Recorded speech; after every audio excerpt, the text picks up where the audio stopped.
খলিশাখালী যুব উন্নয়ন সংগঠনের পক্ষ থেকে গ্রামের একটি পরিবারে যে বৈদ্যুতিক মিটার দেওয়ার ব্যবস্থা করা হচ্ছে আর কি, তারই ওয়ারিংয়ের কাজ চলমান। আমাদের সংগঠনের সদস্য মোহাম্মদ আরিফুল ইসলাম ইলেকট্রিশিয়ান সেই কাজটি খুব সুন্দরভাবেই করছে, আপনারা দেখতে পাচ্ছেন।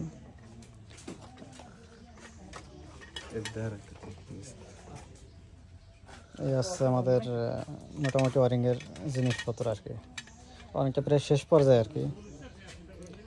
তো আপনারা সংগঠনের সদস্যদের জন্য সবাই দোয়া করবেন, তারা যেন এরকম আরও ভালো ভালো কাজ আপনাদেরকে উপহার দিতে পারে। সর্বশেষ ভিডিওটি শেয়ার করে দেবেন যাতে আরও অন্যরা দেখে এরকম ভালো কাজের জন্য উৎসাহী হয়।